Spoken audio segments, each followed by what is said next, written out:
नमस्कार, आप सबका बहुत बहुत स्वागत है। मैं हूं सौरभ शर्मा और आज एक बहुत ही खास कार्यक्रम हम आपके लिए लेकर आए हैं। हिंदू और हिंदुत्व, इस वक्त लगता है कि ये दोनों शब्द सबसे ज्यादा निशाने पर हैं। बड़ी सरलता से कह दिया जाता है कि हिंदुत्व का मतलब है आरएसएस या संघ परिवार, और इसका हिंदू धर्म से तो कोई लेना देना ही नहीं है। चलिए, ये तो फिर भी राजनीति की बात हुई। सबसे खतरनाक बात यह है कि अब तो हिंदू के नाम पर भी कोई भी कुछ भी कहकर बड़ी आसानी से बचकर निकल जा रहा है। गणेश जी का सर हाथी का क्यों है? कोई कह देता है भगवान विष्णु का एक अवतार आधा इंसान आधा जानवर क्यों है? हिंदुओं के कितने ही देवी देवता लोगों के लिए उपहास का मुद्दा बन गए हैं। और अजीब बात यह है कि इन्हें जवाब तो कोई नहीं देता, लेकिन इनके बचाव में लोग जरूर खड़े हो जाते हैं कि इन्हें बोलने की आजादी है। हालांकि यह आजादी दोनों तरफ लागू नहीं होती और अब इसका कोई प्रमाण देने की भी आवश्यकता नहीं रही। काशी के ज्ञानवापी का अदालती मामला हो तो घेरे में कौन? शिव जी। फिल्म का पोस्टर हो तो सवाल किस पे? मां काली पर। किसी ने तो कह दिया कि हिंदुओं में देवी देवताओं की होलसेल लगी हुई है, 33 करोड़ है, कितनों को मनाओगे? इस सब के बीच एक बात सच है कि जो भी शख्स हिंदुओं की धार्मिक मान्यताओं पर सवाल उठाते हैं या उपहास करते हैं, उन पर लोगों को गुस्सा तो आता है, लेकिन उनकी बहुत सारी बातों के जवाब खुद उनके पास भी नहीं होते। और आज यही जवाब हमें जानने हैं। आप में से जो नहीं जानते वो भी सुने, और जिनको शौक है हिंदुओं की मान्यताओं पर सवाल उठाने का वो भी सुन लें। मैं स्वागत करने जा रहा हूं हमारे आज के बेहद खास मेहमान, बीजेपी के राज्यसभा सांसद सुधांशु त्रिवेदी जी का। जोरदार तालियों के साथ उनका स्वागत करें। हालांकि मैं ये जरूर कहना चाहता हूं कि सुधांशु जी के लिए केवल ये कहना कि सांसद हैं, उनके परिचय के साथ जो है बड़ा अन्याय है, क्योंकि आप बात राजनीति की कर लें, धर्म की कर लें, फिलॉसफी की कर लें, साइंस की कर लें, मैथ्स की कर लें, किसी भी दुनिया के किसी भी विषय पर आपके पास अकूत ज्ञान मौजूद है। और सबसे अच्छी बात जिसलिए हमने आज उनको आमंत्रित किया कि भारत की संस्कृति और हमारा पुरातन इतिहास, उसके बारे में जो जानकारियां उनके पास हैं और जिस सुगमता और सरलता के साथ वो कम्युनिकेट कर पाते हैं उन बातों को, ऐसा करने वाला इनका कोई सानी आज दिखाई नहीं देता। मैं सुधांशु जी, आपका हमने एक भाषण सुना अभी कुछ दिनों पहले, उसमें आपने बहुत सारी चीज़ों को बड़े अच्छे तरीके से एक्सप्लेन किया, तो मैं आज के परिप्रेक्ष्य में रखना चाहता हूँ। अभी कुछ दिनों पहले जो है एक सज्जन ने पूछ लिया कि भाई आपके यहाँ तो 333 करोड़ देवी देवता हैं, 333 करोड़ भगवान हैं, तो आप कैसे बना सकते हैं? अगर किसी को 1000 साल की जिंदगी भी मिल जाए तो भी वो इतने करोड़ों भगवानों को कैसे राजी कर सकता है? तो जरा ये 333 या 33 करोड़ या 33 कोटि, इसका क्या मतलब क्या है? ऐसे आप समझिए, जब आप नर्सरी केजी में पढ़ते हैं तो एक ही टीचर आपको सारे सब्जेक्ट पढ़ा सकता है। जब आप तीसरी चौथी में आते हैं तो 2-3 टीचर चाहिए। 5वीं छठी में 8-10 टीचर चाहिए।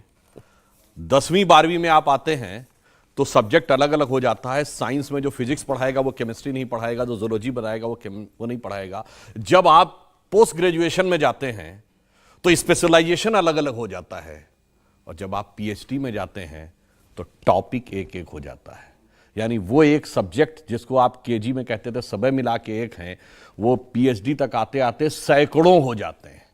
तो बस इतना समझ लीजिए, जो ज्ञान और चेतना के जिस स्तर पर होता है उसको उतना ही स्तर समझ में आता है। हिंदू और भारतीय संस्कृति चेतना के उस स्तर पे थी जो पीएचडी और पोस्ट डॉक्टरल का लेवल है। इसलिए एक एक सब्जेक्ट के, एक एक टॉपिक के, एक एक चीज के एक्सपर्ट हैं। तो देवता भी, अब आप ये बताइए, भगवान तो अनंत है ना, तो अनंत का स्वरूप एक ही रूप में होगा, अनंत की अभिव्यक्ति भी अनेक प्रकार की होगी। और ये तो वो लोग हैं मान्यवर जो ये कहते हैं कि आइसक्रीम तो 50 प्रकार की होनी चाहिए, ठीक है, ड्रेसेस दर्जनों प्रकार की होनी चाहिए, मॉर्निंग इवनिंग फलाना ढिमाका, और भगवान एक प्रकार के होने चाहिए। क्यों? इसलिए कि भगवान के लेवल पे अभी वो प्रिमिटिव लेवल पे पड़े हैं, जिसे कहते हैं करिया अक्षर भैंस बराबर। तो इस कारण से उनको लगता है, ये उसमें मैं उनको दोष नहीं देना चाहता, जिसका जितना स्तर है, जैसे हमारे यहां कहते हैं ना, आकाश से पानी समान रूप से बरसता है। बरसात का सीजन चल रहा है ना, एक गिलास रख दीजिए तो गिलास भर पानी आएगा, जग रख दीजिए जग भर पानी आएगा, बाल्टी रख दीजिए बाल्टी भर पानी आएगा, ड्रम रख दीजिए ड्रम भर पानी आएगा, सरोवर में सरोवर भर के आएगा, नदी में नदी भर के आएगा। तो जिसकी जैसी पात्रता, विद्या ददाति विनयम विनयम ददाति पात्रताम। तो पात्रता के अनुसार लोग अपना अपना ज्ञान ग्रहण करते हैं। अब जैसे एक सवाल किसी ने उठा दिया, नाम लेने की जरूरत नहीं है, उन तक अपने आप पहुंच जाएगा जवाब, अगर अब तक नहीं मिला होगा तो। भाई भगवान गणेश जो है, भगवान गणेश का सर जो है वो हाथी का क्यों है? और उन्होंने पूछा कि ये भगवान कैसे हो सकते हैं, इसका कोई लॉजिक है, कोई एक्सप्लेनेशन है? तो क्या हमारे यहां पर हमारे भगवानों के, हमारे देवी देवताओं के पीछे कोई लॉजिक नहीं है, केवल पूरी कल्पनाएं? अगर गणेश जी का उदाहरण पूछूं, देखिए लॉजिक है, परंतु जिन लोगों का लॉजिक वहां से गवर्न होता है, ऐसा था कि आप सबने कार्ल मार्क्स का नाम सुना होगा, जो भारत के वामपंथियों के लिए उनका एक एक वाक्य ब्रह्म वाक्य होता है। भारत को वो उसी चश्मे से देखते हैं जिस कार्ल मार्क्स ने न कभी भारत आया, न संस्कृत पढ़ी, न कोई भारतीय भाषा पढ़ी, न कोई भारतीय ग्रंथ पढ़ा। उसने न्यूयॉर्क हेराल्ड ट्रिब्यून में 1854 में एक आर्टिकल लिखा अमेरिका में, और उसमें उसने ये चीज प्रयोग की, उसने एक शब्द प्रयोग किया कि जो ब्रिटिशर्स भारत के साथ कर रहे हैं वो दुखद है परंतु आनंददायक भी है। He said कि whatever the Britishers are doing to India, the destruction is painful but pleasurable also। क्यों? उसने क्या कहा? हाथी गणेश, बंदर हनुमान और नंदी बैल को पूजने वाले हिंदू चाहे जितने भी डेवलप्ड क्यों ना हो, ये इसी लायक हैं कि इन पर हुकूमत की जाए, और उनके मानस पुत्र आज उसी नजरिए से देखते हैं। अब इसको समझने के लिए क्या दृष्टि सही है? कभी आप लोगों ने सोचा है कि गणेश जी के जो इन्होंने कहा हाथी का सर क्यों है, और हाथी का सर है चूहे की सवारी है, कुछ कनेक्शन, बहुत कॉन्ट्रडिक्शन है ना। अब उसके बाद देखिए सूंड जब भी आपने गणेश जी की देखी होगी तो वो यूं ही दिखी होगी, यूं नहीं, अपवर्ड्स। और गणेश जी क्या है? एक दंत। हाथी के तो दो दांत होते हैं, तो एक दंत क्यों है? अब एक ही दंत है तो दूसरा दांत, अगर आपने देखा होगा जो हाथ चार भुजाओं वाली गणपति जी की मूर्ति है, तो वो एक दांत तोड़कर हाथ में पकड़े हुए हैं। भाई एक दांत था तो एक ही दांत होता, पर ये दूसरा दांत टूटा हुआ है। ऐसा क्यों है वास्तविकता में? और गणेश जी हैं क्या? अष्ट सिद्धि, रिद्धिपति सिद्धिपति। ठीक, 8 सिद्धियां क्या हैं? अणिमा, गरिमा, महिमा, लघिमा, प्राप्ति, प्रकाम में ईश्वरत्व, वशित्व। तो उनका पूरा स्वरूप जानते क्या है? वह शरीर में जो हमारे यहां चेतना की जागरण की प्रक्रिया होती है, वह उसके प्रतीक है। हाथी का सर इसलिए कि हाथी के सर पे गजमुक्ता होती है, और सूंड कुंडलनी की शक्ति का प्रतीक है। चूहे की सवारी इसलिए है कि चूहा सदैव जमीन के अंदर जाता, जब आप अंदर बैठ के ध्यान लगाएंगे तो आप अंदर की तरफ जाएंगे। सूंड सदैव ऊपर की तरफ इसलिए है कि वो कुंडलनी की ऊर्ध्वगामी प्रवृत्ति, यानी अगर आप नॉर्मल किसी व्यक्ति को ध्यान लगाए तो उसका हमेशा टेंडेंसी डाउनवर्ड्स जाती है। यानी अगर आपके ऊपर नियम कानून का रोक ना हो, तो जैसे पशु की प्रवृत्ति होती है ना कि जबरदस्ती जो चीज चाहूं कब्जा कर लूं, ये होती डाउनवर्ड टेंडेंसी। जब वो अपवर्ड होती है, और उसके बाद क्या है? मूलाधार, स्वादिष्ठान, अनाहत और आज्ञा चक्र के बाद, अब एक स्टेज के बाद की यात्रा अब द्वैत से नहीं चल सकती। यानी अब आपको ब्रह्म और संसार में से एक के साथ संबंध विच्छेद करना पड़ता है, तो संसार से संबंध तोड़ना पड़ता है। इसलिए एक दांत है और दूसरा दांत तोड़ा हुआ है, फिर आगे की यात्रा ब्रह्मरंध तक जाती है। तो आप ये समझिए, अब जिसको इसके फंडामेंटल्स ही ना पता हो, उसकी हम गलती थोड़ी करते हैं। जैसे आप नमक खाते हैं, नमक का केमिकल फार्मूला क्या है? NaCl। NaCl में Na का मतलब है सोडियम और Cl का मतलब है क्लोराइड। ये आप तब समझ पाएंगे यदि आपने पीरियोडिक टेबल पढ़ी हो और केमिस्ट्री के बेसिक एलिमेंट्स पढ़े हो। अगर आपने नहीं पढ़े तो आप NaCl को पढ़ेंगे नेकेल, फिर ऑक्सफोर्ड डिक्शनरी में उसका अर्थ ढूंढने का प्रयास करेंगे। आप कहेंगे नेकेल तो कोई शब्द नहीं होता, इसका मतलब या तो ये नेकलेस है या ये निकिल है, और ये पढ़ के आप जितना बड़ा अर्थ का अनर्थ करेंगे, उतना ही बेसिक ज्ञान के अभाव में हिंदू धर्म के देवी देवताओं के इस विराट चेतना के स्वरूप को समझने में वैसी गलती हमारे जो बौद्धिक प्रतिद्वंदी या मार्क्स के मानसपुत्र, मैकाले के मानसपुत्र कर जाते हैं। अच्छा, ये परिभाषा आपको या ये जो थियरी है भगवान गणेश के पीछे, कितने लोगों को आप में से मालूम थी? अगर नहीं मालूम थी फिर बजाई ताली। अच्छा, एक और बात भी कह दूं, गणेश जी शंकर जी के पुत्र हैं। क्यों? शंकर जी जो हैं वही सारा तंत्र का मतलब आगम तंत्र, जो चेतना के उन्नयन की बात है, वो सारा का सारा तंत्र सूत्र शंकर पार्वती को बताते हैं। इसीलिए शंकर पार्वती के पुत्र गणेश हैं। और एक और बात आपको बता दूं, उनका प्रभाव जानते हैं कहां तक है? जापान में एक देवता है डाइक्योटुन, वो भैरव जी के प्रतीक माने जाते हैं। और आप मंगोलिया में जाइएगा, नेट पे सर्च कर लीजिएगा, जितनी बड़ी बड़ी कब्रें हैं, मकबरे, इंक्लूडिंग चंगेज खां का मकबरा, उसके बाहर त्रिशूल और शंगी दोनों लगा है। क्यों? उनसे पूछो कि मंगोलों का धर्म क्या होता था, तो जो हिस्ट्री जिन्होंने पढ़ा के तेंद्रिन होता था। तेंद्रिन कुछ नहीं भाई, तंत्र का अपभ्रंश तेंद्रिन है, और उसके देवता भगवान शंकर होते थे, इसीलिए त्रिशूल वहां लगा हुआ है, इसीलिए शंकर जी के प्रति पुत्र गणपति हैं। ये सारी बातें ऐसे हैं जैसे कि जब तक पढ़ेंगे नहीं, डिटेल में नहीं जाएंगे, तब तक आपको समझ में नहीं आएगा। दुर्भाग्य यह है कि हम लोगों को उससे डिटैच ही नहीं किया गया है।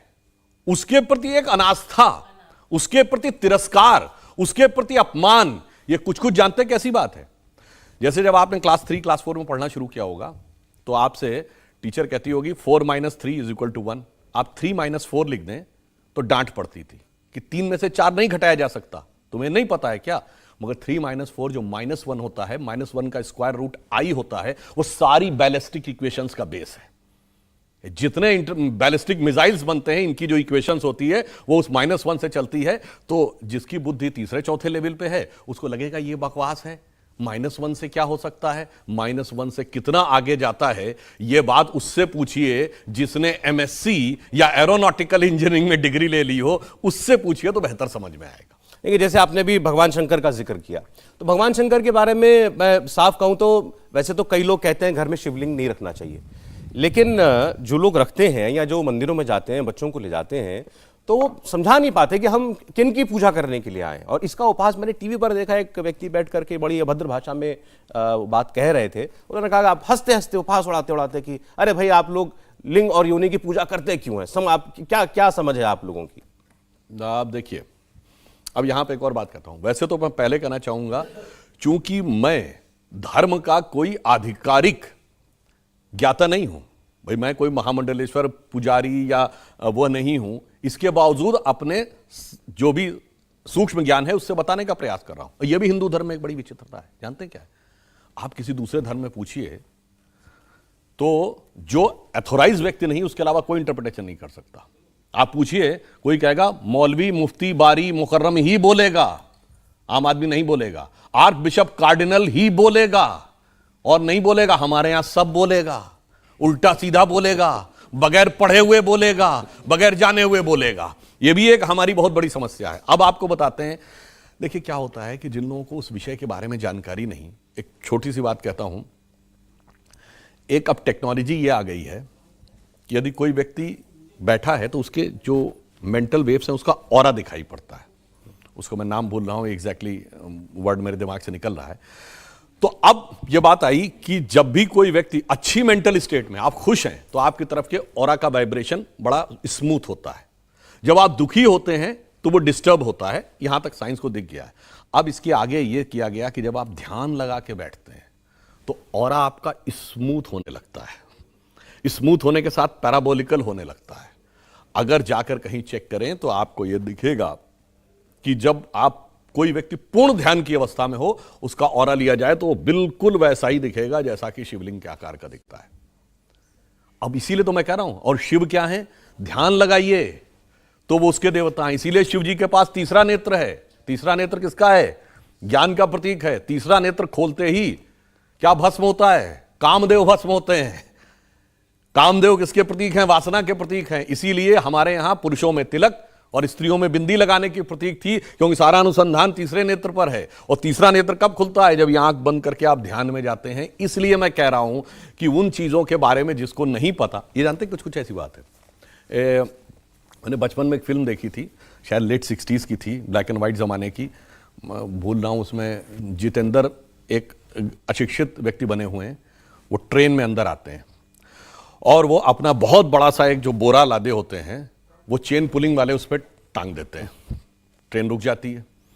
अब वो आता है, जो टीटी देखता है, वहां तो पता लग जाता है ना किस डिब्बे से ट्रेन खींची गई। आके देखता, कहता ये किसने टांगा? तो उसने कहा जी मैंने टांगा। कहता इसकी वजह से ट्रेन रुक गई। कहता क्या आप हमको बेवकूफ़ बना रहे हो क्या? जो अपने पेट में इतने सैकड़ों हजारों लोगों को लेकर चलती है, वो इसे खींचने से रुक जाती है। इतना बेवकूफ़ हमको मत समझिए। तो ऐसी ही बुद्धि उन लोगों की है। आप किसी से कहिए कि यहां से बटन दबाएंगे, आज से केवल 100 साल पहले, तो आपको न्यूयॉर्क में बात हो जाएगी, तो कहते थे ना इतना बेवकूफ मत समझिए। इसलिए मैं कह रहा हूं ज्ञान का विकास होने दीजिए, तब आपको समझ में आएगा। अब एक उदाहरण दे देता हूं।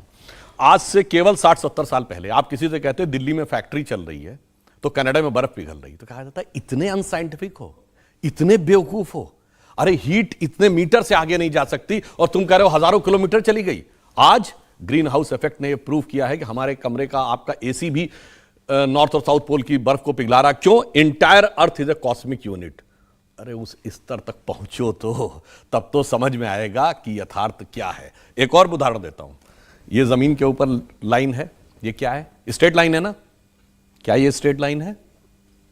बताइए। नहीं, ये स्ट्रेट लाइन है नहीं, ये अर्थ के रेडियस के सर्किल का आर्क है। यानी पृथ्वी की जितनी त्रिज्या है उस वृत्त का ये एक आर्क है। मेरे आपको कब समझ में आएगा? जब कई हजार किलोमीटर ऊपर आप जाएंगे तो आपको दिखेगा धरती गोल है और ये स्ट्रेट लाइन उस गोल आर्क का हिस्सा है। यहां बैठ के आप कहेंगे कितने बेवकूफ हो, तुम्हें दिख रहा है कि लाइन है, इसके बावजूद तुम्हें समझ में नहीं आ रहा है। जैसे दिखता है कि सूरज पृथ्वी के चारों ओर घूमता है। घूमता है क्या? मगर कुछ लोगों को लगता था कि घूमता है और उन्होंने हमें समझा दिया कि वो वैज्ञानिक थे और हम अवैज्ञानिक। अच्छा ये बताइए, ये सारी बातें जो इसका मतलब है हमारे देवी देवताओं में या भगवानों में ये प्रतीकों के तौर पर दी गई हैं हमें समझाने के लिए। अब भगवान शिव की आपने बात बताई, आपने बिंदी तिलक का उपयोग बताया कि ये हमारे थर्ड आई तक चेतना को लाने के लिए है।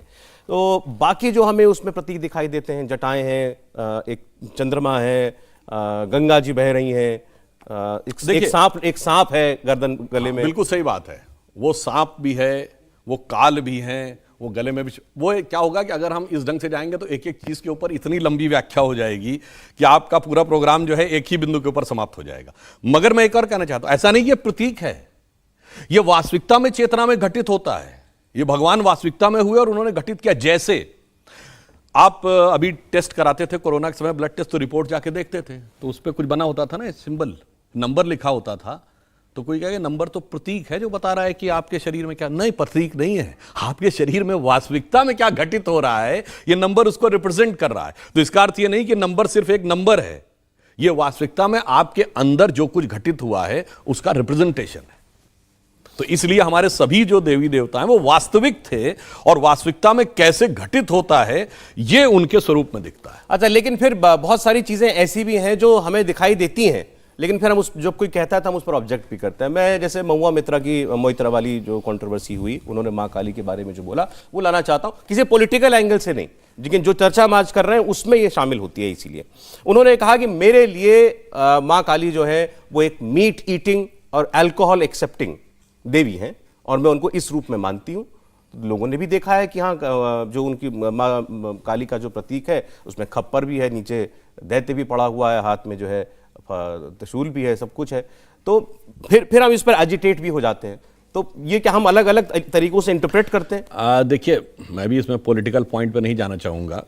मतलब वैसे तो दिख गया कि काली माँ की स्तुति चुनावी मंच से, और जब चुनाव गुजर गए तो वो मीट ईटिंग गॉडेस हो गई।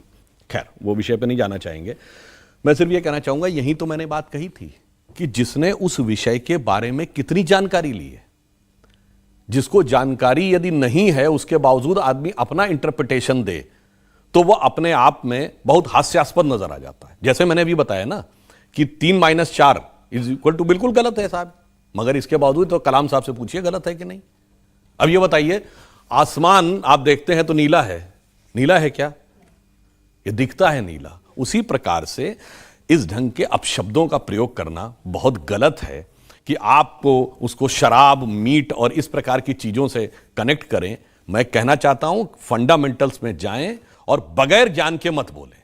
जैसे अगर वो खुद मेंबर ऑफ पार्लियामेंट हैं तो पार्लियामेंट की स्टैंडिंग कमेटी में है, पार्लियामेंट का एक एक्ट है, कोई कहे जी एक्ट का, ये तो वही एक्ट है, ये कागज में लिखा हुआ है, पहली क्लास की किताब में काखा काका लिखा, वही काखा काका में लिखा है, या वही ABCD इसमें लिखी। सही बात है, ABCD इसी में लिखी है वही, बट इस ABCD के कॉम्बिनेशन का कितना गहरा प्रभाव देश के भविष्य में पड़ने जा रहा है यह समझिए। इसलिए बगैर उस चीज को समझे हुए टिप्पणी करने का, दुर्भाग्य से जो मैंने कहा, हर व्यक्ति बोलता है, उल्टा सीधा बोलता है, जो मन में आए वो बोलता है, अभिव्यक्ति स्वतंत्रता के नाम पे बोलता है और एक तरफा बोलता है, यह समस्या है। अच्छा, कुछ सवाल जो है हम लोग हमारे दिमाग में तो आते ही नहीं कभी भी। मैंने सुना इनको तो मुझे लगा कि बात मतलब इन्हीं जैसे शख्स के दिमाग में आ सकती थी। अब वो हैदराबाद से एक व्यक्ति हुए, उन्होंने भगवान राम के बारे में बहुत कुछ कहा था कई साल पहले, अदालती मामला चला, चलिए छोड़िए उस बात को, व्यक्ति का नाम भी नहीं लेते हम। तो भगवान राम के बारे में आपने एक जगह व्याख्यान में ये कहा कि कोई ये सोचे कि भगवान राम 4 ही भाई क्यों थे,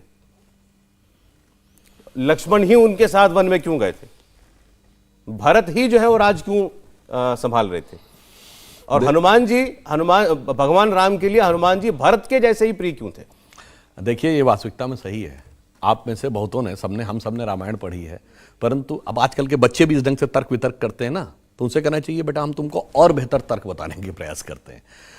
कभी आपने सोचा कि हम भगवान राम 4 ही भाई क्यों हैं, 3 या 5 क्यों नहीं, रावण के 10 ही सिर क्यों हैं, 15 या 20 क्यों नहीं, दशरथ की 3 ही रानियां क्यों हैं, 2 या 4 क्यों नहीं, और 1 क्यों नहीं। देखिए, इन सब चीज़ों का एक गहरा अर्थ है। भगवान राम 4 भाई जानते हैं क्यों हैं? 4 भाई 4 पुरुषार्थ के प्रतीक हैं। ये मैंने बचपन में, बहुत बड़े कथावाचक थे, बहुत विद्वान, उनकी कथा में सुना था। मैं बहुत बच्चा था उस समय। I am talking about late 80s, early 90s। देखिए, 4 भाई हैं, धर्म, अर्थ, काम, मोक्ष, 4 पुरुषार्थ के प्रतीक हैं। भगवान राम धर्म है, शत्रुघ्न अर्थ हैं, लक्ष्मण काम के प्रतीक हैं, और भरत जो हैं मोक्ष के प्रतीक हैं। अब आप देखिए, वन में राम के साथ लक्ष्मण ही क्यों जाएंगे? क्योंकि लक्ष्मण काम के, यानी कामना के प्रतीक हैं। कामना सदैव धर्म के साथ संयुक्त रहनी चाहिए, तभी वो धर्म के पथ पर रहेगी, इसलिए वो एक क्षण के लिए भी उससे अलग नहीं हो सकती। शत्रुघ्न अयोध्या में ही क्यों रहेंगे? अर्थ तो कभी नगर छोड़ के जा ही नहीं सकता, अर्थ तो राजधानी छोड़ के नहीं जा सकता, इसलिए वो राजधानी में रहेंगे। भरत क्या है? मोक्ष के प्रतीक है, तो वो खड़ाऊ रख के तपस्या करेंगे। इसका अर्थ क्या हुआ? आप धर्म के किसी भी एक प्रतीक को लेकर साधना करेंगे तो मोक्ष प्राप्त हो जाएगा। इसीलिए आप देखिए कि जब हनुमान चालीसा में यह लिखा गया कि हनुमान जी की जब नजदीकी की तुलना की गई भगवान राम से, तो क्या लिखा है? रघुपति कीनी बहुत बड़ाई, तुम मम प्रिय भरत ही संभाई। अरे भाई, नजदीक तो सबसे ज्यादा लक्ष्मण रहे और 14 साल रहे, फिर भरत ही संभाई क्यों? धर्म को सबसे प्रिय क्या है? मोक्ष, इसलिए वो भरत ही संभाई है। और क्यों वो है? क्यों उनको मोक्ष की इच्छा है? क्यों? सब पर राम तपस्वी राजा है, जिनके काज सकत। राजा वो बड़ा नहीं जिसने बड़ा बड़ा इलाका जीत लिया, अलेक्जेंडर द ग्रेट, चंगेज खान ने हजारों को मरवा दिया, ये करवा दिया। जो तपस्वी राजा है, जो राजा राम से वनवासी राम बनेगा, वह महान होता है। इसलिए हमारे यहां ये एक एक शब्द जो है, चाहे भरत ही संभाई है, चाहे तपस्वी राजा है, एक एक वर्ड का अर्थ है। मगर अर्थ समझे बगैर जब हम कई बार चीजों का इंटरप्रिटेशन करते हैं तो ये समस्या आ जाती है। लेकिन ये बताइए कि ये कोई दूसरे धर्म का व्यक्ति है, वो ये बात ना समझे, ना जानता हो, तो ये तो मानी जा सकती है बात। लेकिन क्या आप मानते हैं कि आज हम हिंदुओं के अंदर भी इस किस्म की चेतना है अपने धर्म को लेकर के, ग्रंथों को लेकर के, अध्यात्म को लेकर के? देखिए, सबसे बड़ी समस्या हिंदुओं में जानते क्या है? विनम्रता से कहना चाहता हूं, कोई भी हिंदू अपने धर्म ग्रंथ को नहीं पढ़ता है, नजर भी डालने की कोशिश नहीं करता है, और अगर वो पढ़ने लगे तो सेक्युलरिज्म के नाम पे कह दिया जाता है कि ये सब पढ़ना जो है वो ठीक नहीं है। और महत्वपूर्ण बात क्या है? गैर हिंदू सबसे ज्यादा अगर किसी के भी धर्म ग्रंथ को पढ़ते हैं, किसी दूसरे धर्म के लोग, तो सिर्फ हिंदू धर्म को पढ़ते हैं। वेदों को अगर सबसे ज्यादा विदेशियों ने पढ़ा है, विनम्रता से कहता हूं, कोई दूसरा ऐसा धर्म ग्रंथ नहीं जिसको उस धर्म को न मानने वालों ने पढ़ा हो, और पढ़ाई नहीं हो, प्रेरणा का स्रोत माना हो, और उसमें ढेर सारे वैज्ञानिक हों। अब आप ये समझिए कि आप सब ने सुना होगा, विज्ञान में सबसे कठिन चीज क्या मानी जाती है? कहते हैं रॉकेट साइंस। एक कहावत है ना, अरे कोई रॉकेट साइंस है क्या जिसको समझने में? अब आपको पता है कि रॉकेट साइंस का पिता किसको माना जाता है? Who is father of the rocket science? वो है वर्नर वॉन ब्रॉन, जिसने सबसे पहले रॉकेट बनाया, इंजन, रॉकेट इंजन। ठीक, जर्मन साइंटिस्ट, 1930s। इसीलिए मैं कह रहा हूं, रॉकेट तो उस जमाने में बन गया था ना। तो Wernher von Braun is considered the father of the rocket science. अब वो अपना गुरु किसको मानता था? वो था एक जर्मन साइंटिस्ट जिसका नाम था हर्मन ओबर्ट। अब हर्मन ओबर्ट अपने ज्ञान के लिए वेदों को पढ़ता था। यह किसने लिखा है? यह लिखा है उनका नाम मैं भूल रहा हूं, उनका नाम है इरिक वॉन डाइकन, जिन्होंने अपनी किताब लिखी है चैरियट्स ऑफ द गॉड, उसमें उन्होंने रेफरेंस दिया है। यानी इन सब में तीनों विदेशी हैं, कोई भारतीय नहीं है, और संघी भाजपाई तो कोई नहीं है। तो आप ये समझिए कहीं और ऐसा होता हो बताइए। Werner Heisenberg, Albert Einstein, atom bomb बनाने वाले रॉबर्ट ओपेनहाइमर ने गीता को कोट किया, वर्नर हाइजेनबर्ग ने उपनिषदों को कोट किया।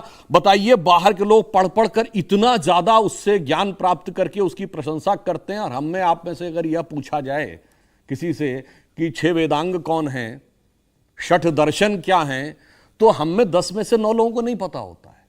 समस्या यह है कि हमारी जानते क्या स्थिति है। एक हम लोगों ने बचपन में कहानी सुनी थी कि रात के अंधेरे में एक व्यक्ति बड़ा दुखी था, सोच रहा था मैं इतना गरीब हूं, इतना जिंदगी में अब क्या करूं, लगता आत्महत्या कर लूं। नदी के किनारे टहलता हुआ जाता है, उसका पैर टकराता है तो देखता है कि वहां पे एक बोरा पड़ा है, और उसे लगता है कि इसमें सब में पत्थर भरे हुए हैं। वो अपने विचारों में खोया हुआ बैठ जाता है और एक एक करके पत्थर को नदी में फेंकता चला जाता है। जब आखिरी पत्थर बचता है तब तक सवेरा हो गया होता है, और देखता है वो पत्थर नहीं, वो तो हीरा था।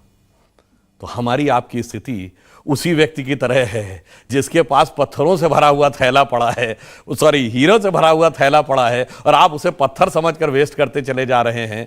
यदि एक बार नजर डाल के देख तो लीजिए अंदर क्या है, तो सारा हीरा दिखाई पड़ जाएगा। तो यहाँ बहुत सारे युवा बैठे हैं, बहुत सारे यंगस्टर्स बैठे हैं, इनको क्या सुझाव क्या है आपका इनको? देखिए मेरा सुझाव सिर्फ यह है कि आप, पहली बात, हिंदू धर्म की सबसे बड़ी खासियत जानते हैं क्या है? एकमात्र धर्म, वैसे धर्म तो वो एक ही है क्योंकि बाकी सब तो मत संप्रदाय होते हैं। क्योंकि आपको ये बता दें, धर्म शब्द जानते हैं किससे बना है? धर्म के जो 10 लक्षण कहे गए हैं, धृति क्षमा दमो स्तेयम शौच इंद्रिय निग्रह धी विद्या सत्यम क्रोधो दशकम धर्म लक्षण, ध्र मतलब धारण करना, उसी से धरती बनी है। धर्म का अर्थ होता है दैट बिहोल्ड्स, उसी से धैर्य बना है, उसी से धारण शब्द बना है।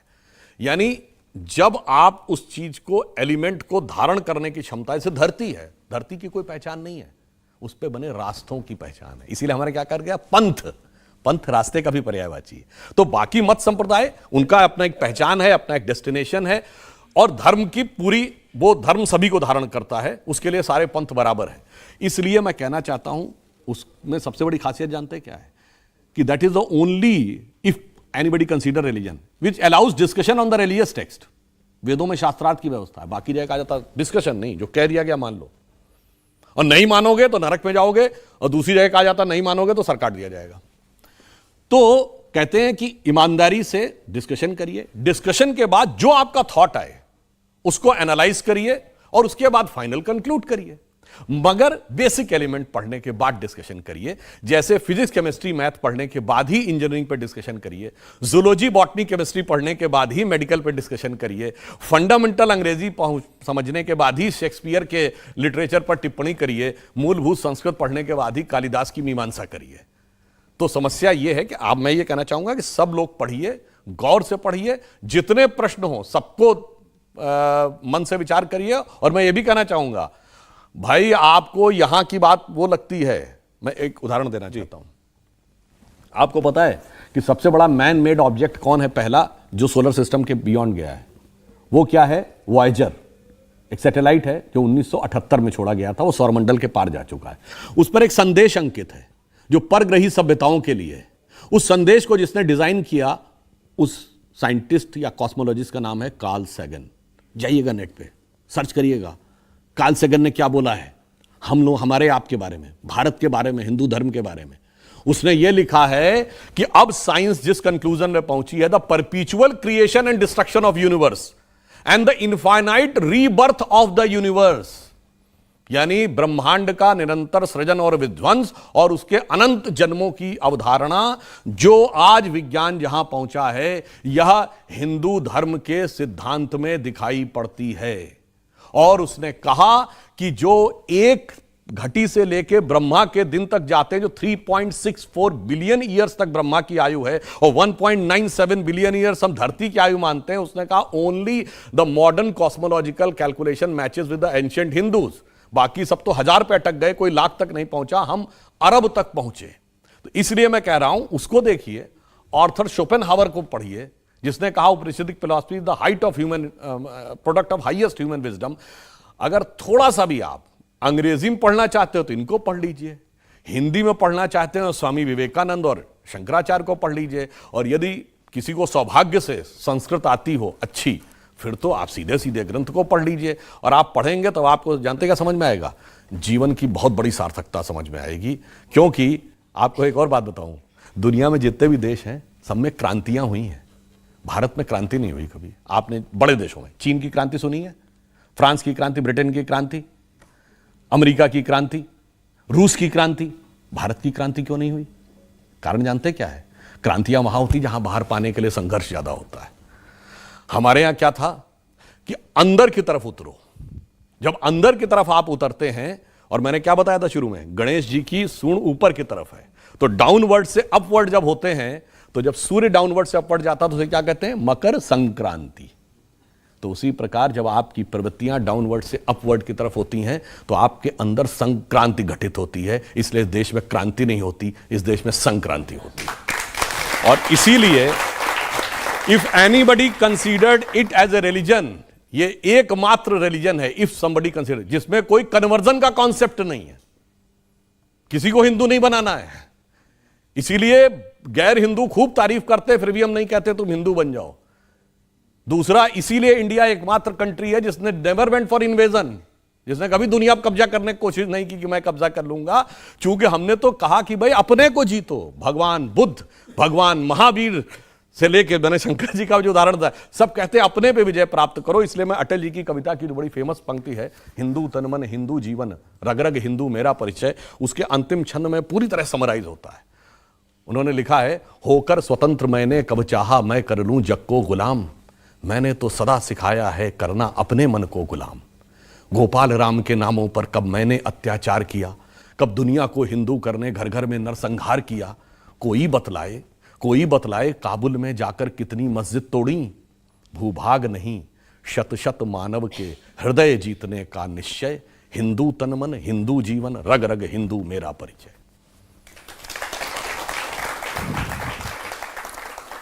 मैं एक शब्द कह सकता हूं सर? बोलिए। भारत माता की ऐसे वीर महापुरुषों की जो हमारे धर्म के संस्थापक हैं, हमारे धर्म का प्रचार करने वाले हैं, उनकी सदा ही जय हो, सदा ही जय हो। आप में से कोई और कुछ कहना या पूछना चाहते हो तो?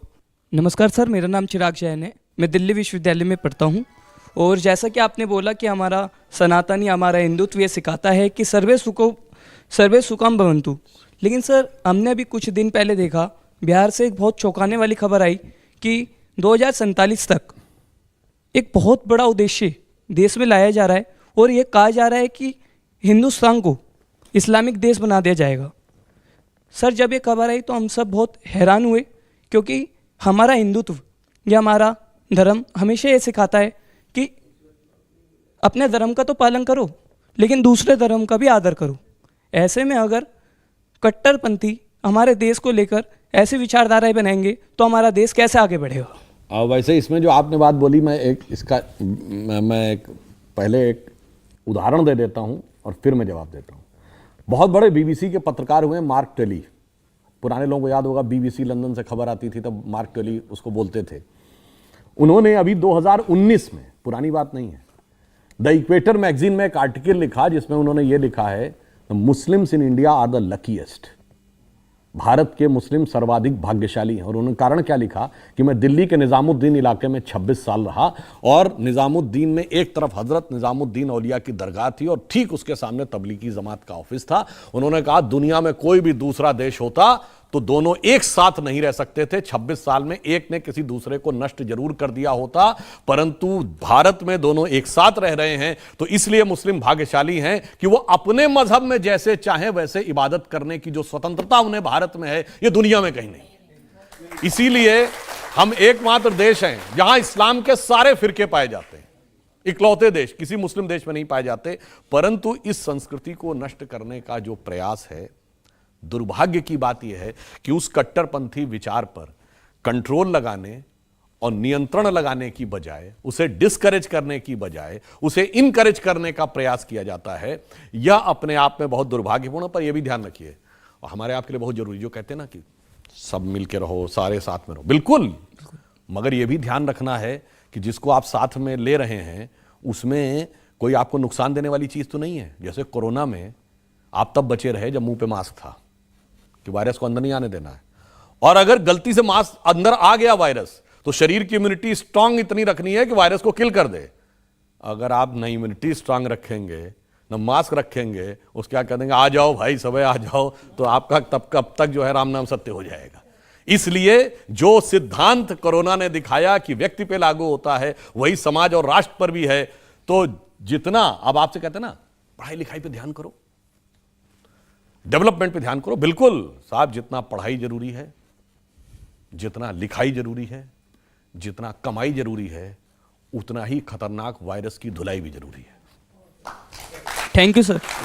आपने कभी ये वर्ड सुना कि गजवाए हिंद शब्द ही क्यों है, कि जिस दिन हिंद कब्जा हो जाएगा उस दिन पूरी दुनिया पे हो जाएगा। व्हाई नॉट गजवाए China which is bigger country than us, why not गजवाए रशिया?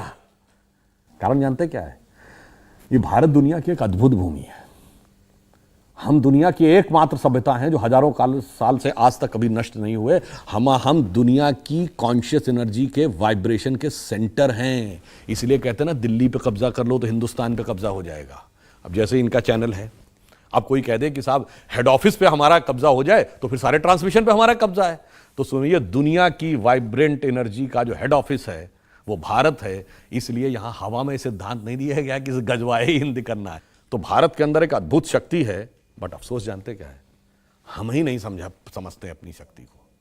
जैसे मैंने एक बार और भी बोला था, हनुमान जी थे वो अपनी शक्ति भूले हुए थे, और हम जब उन्हें अपनी शक्ति याद आई तब पता चला कि कितना अपरिमित बल है, भगवान का कार्य करने की कितनी सामर्थ्य है।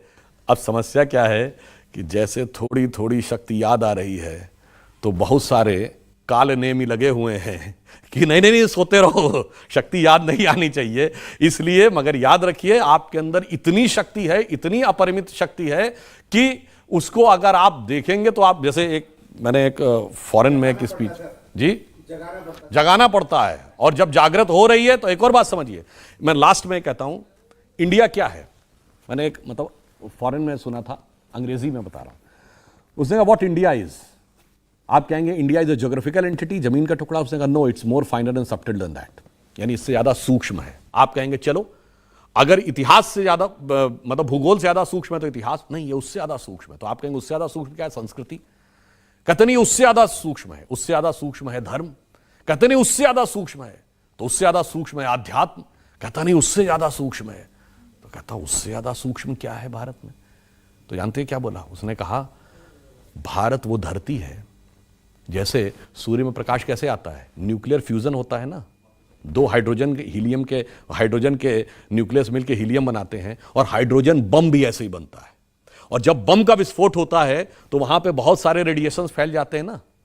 तो उन्होंने कहा भारत वो धरती है जहां हजारों सालों में हजारों लोग ऐसे हुए जिन्होंने अपनी चेतना का फ्यूजन परमात्मा की चेतना के साथ करने में सफलता हासिल की, और उस फ्यूजन के साथ एक चेतना का विस्फोट होता है जिसकी तरंगें उस क्षेत्र में विद्यमान रहती हैं। जिसको उस तरंगों को समझने की क्षमता आएगी वह भारत का अनुभव करके आएगा, अन्यथा वो बिल्डिंगें और इमारतें देख के चला आएगा, कभी भारत को नहीं समझ पाएगा। बस ये समझिए कि वो वाइब्रेशन के कारण ही दुनिया में सबका टारगेट भारत है। आज से नहीं, हजारों साल से, समृद्धि हो या शक्ति हो।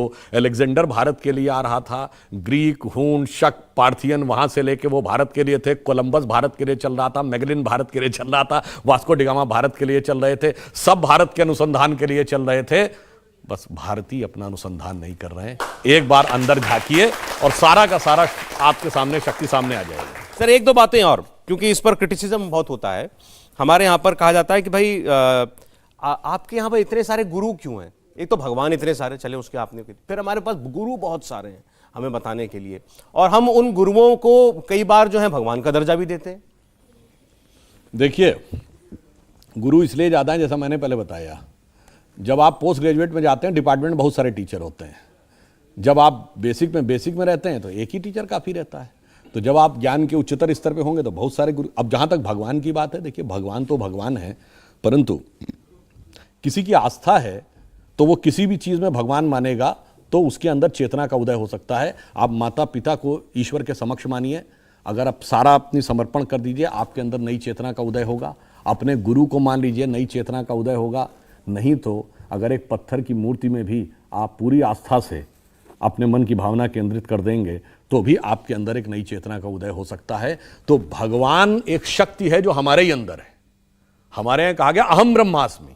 देखिए दुनिया में बाकी मत संप्रदायों में क्या कहा गया, सब ईश्वर की खोज में लगे, पर ईश्वर की खोज एक डिस्टेंस पे जाकर रुक गई, किसी पूजा स्थल पे रुक गई, किसी पुस्तक पे रुक गई, किसी मैसेंजर पे रुक गई। हमारे यहाँ जब ईश्वर की खोज हुई तो वो कहीं रुकी नहीं, वो अंदर तक आई। कितने अंदर तक? हमारे अंदर तक। और हमारे अंदर नहीं, मैं ही ब्रह्म हूं, अहम ब्रह्मास्मि। तो हमारे यहां इसीलिए गुरु और शिष्य में जानते क्या रहता है, गुरु का काम नॉलेज इंपार्ट करना नहीं है जो वैसे समझता है।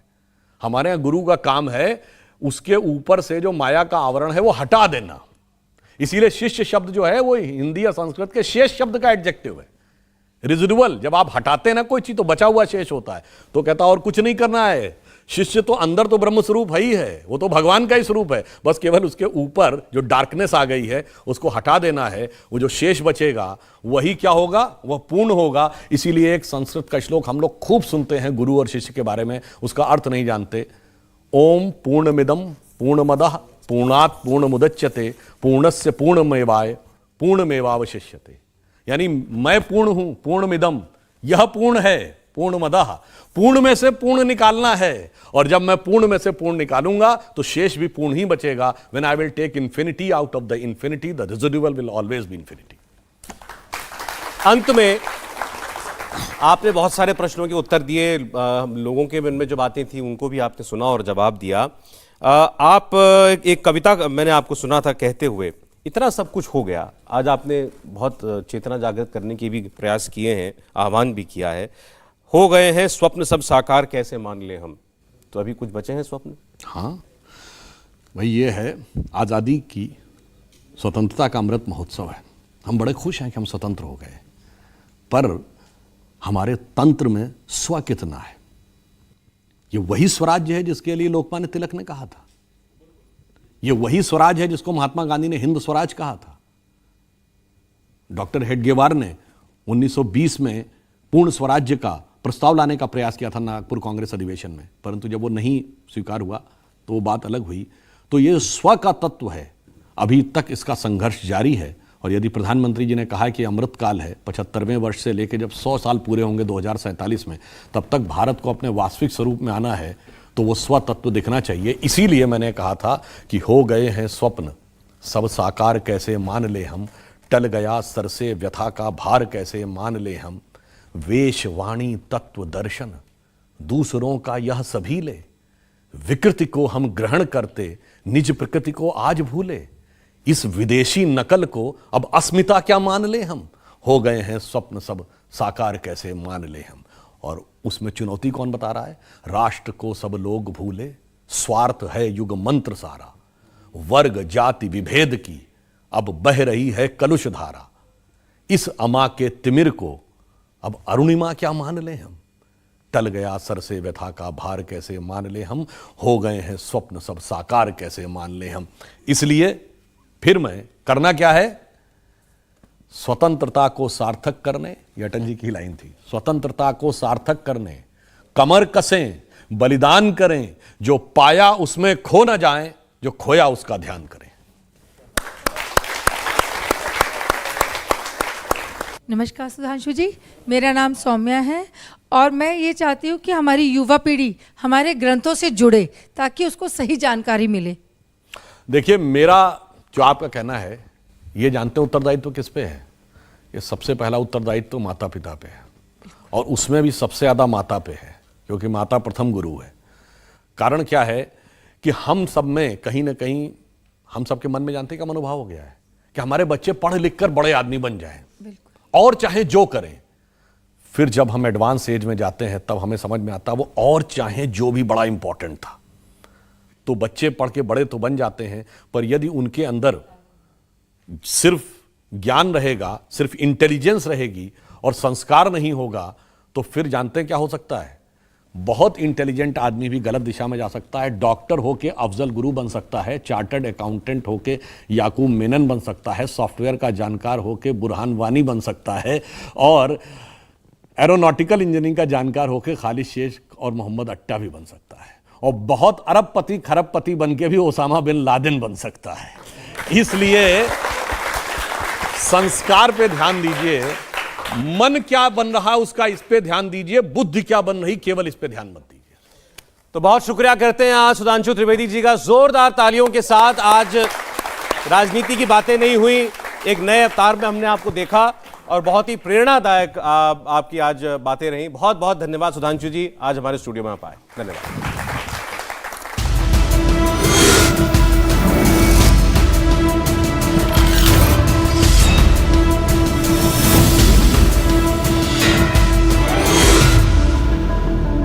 इंडिया टीवी हर वक्त हर जगह डाउनलोड करने के लिए सर्च करें India TV news Google play store या ऐप स्टोर पर।